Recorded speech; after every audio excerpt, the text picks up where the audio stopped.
Greeting, this is Ron from the Encyclopedia team. It is with great pleasure we have Professor Kemper for this interview. Thank you for joining us. Thank you.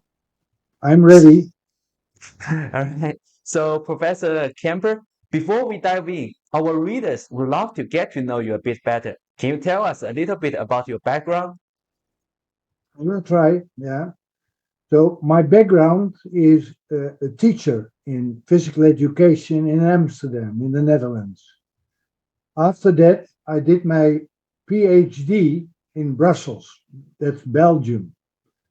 And since then, I am a researcher at the University of Amsterdam.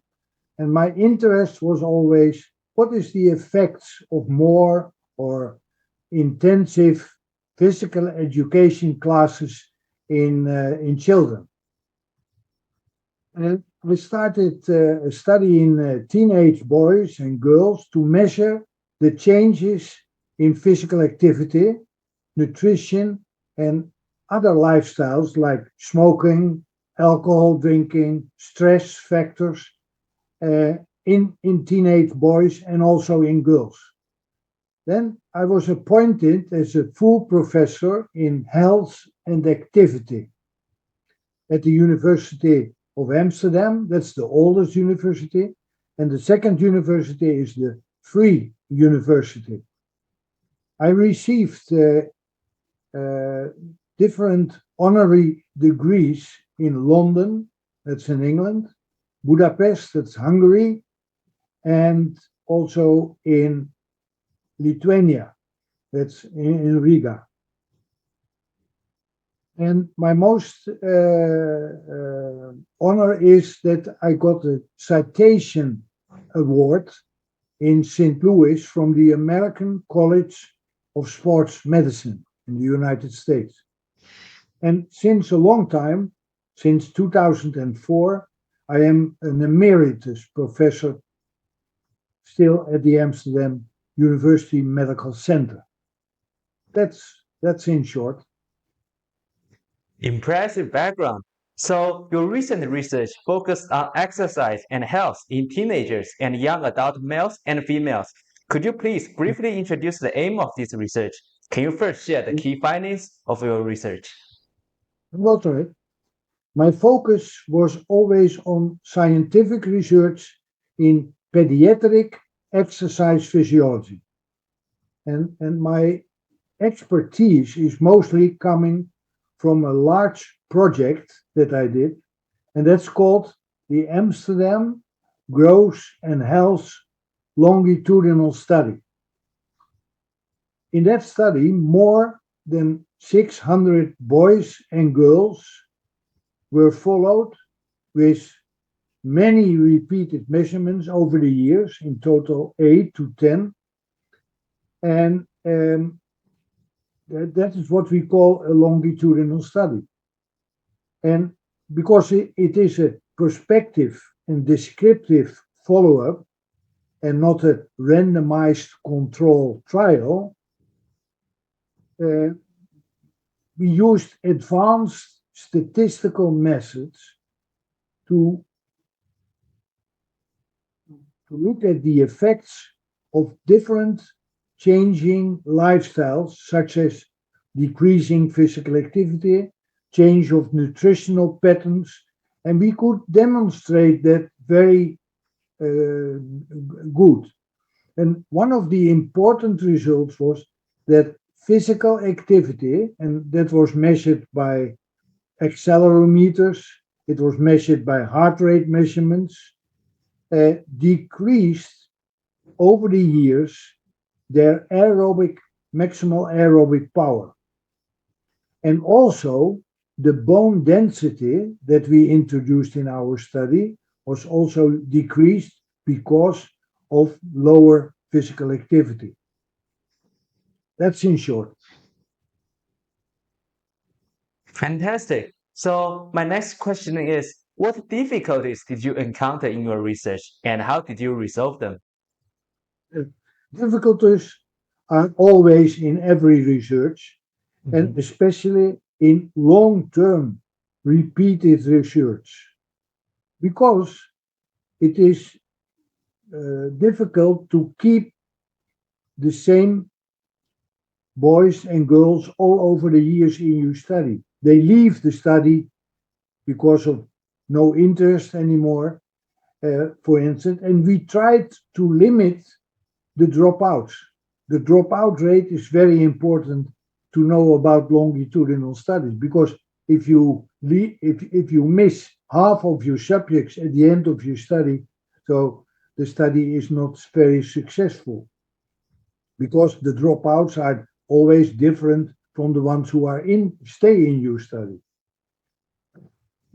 Now we tried to keep the boys and girls during their school period to measure during the hours they are at school. So they could come to us in the time they were to school. So they like to do that. But also we give them every year their own results, their own individual results. And we made photos, instant photographs during testing on a treadmill, for instance. And we also delivered to them small books with information. At the end of the first 4 years of the study, so between the age of 12 till 18, we ended up to offer them a boat trip in the neighborhood of Amsterdam because we have a lot of water around Amsterdam, and so we showed them. So that was, and in the first 4 or 5 years of the study, we lost only 2 to 5% of the boys and girls. So that's very successful. That is about the difficulties. Sounds like you had some really cooperative teenagers, boys and girls. Yeah. So, But that was because of these children, they sit in the school banks and then they are invited to do something else. So it was not in their free time; it was in the time of the school. So yeah, still, well, still, we found a good balance between school life and your research work. yeah. So, my next question is, what do you think about the development of this research field, and what's your prediction?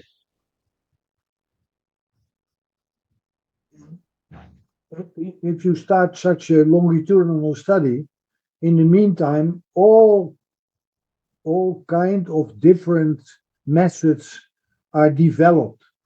So we started with mechanical pedometers to measure their physical activity. But nowadays, a watch is already measuring your steps and accelerometers. So, but you cannot change it because if you change your method, so the longitudinal changes cannot good measured. So that's one of the things. That's uh, what is using. What we did was when bone density measurements were introduced in the research, so we started at a later time point to measure also this densitometry, and so we could also find that in the past their physical activity was of influence of their bone mineral density.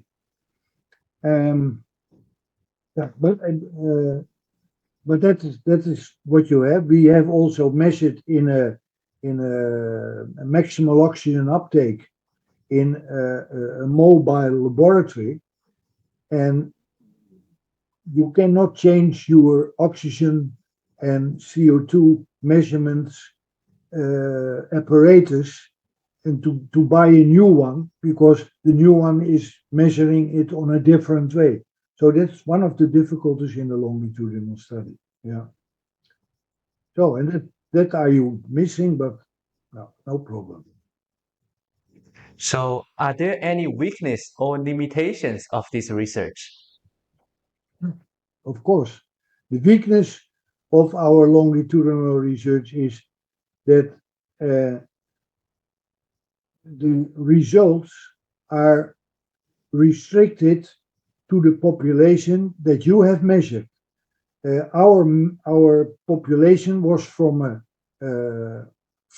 a secondary school on a somewhat higher level than the mean population in the Netherlands. So we found in the beginning that these boys and girls hardly didn't smoke, while in the general population it is more than 30% that's smoking. So this population was already uh, uh, of a higher standard and, and more healthy than the overall population. So that's of course a limitation. I Okay? see. So, to all our audiences, don't smoke, you will be healthier.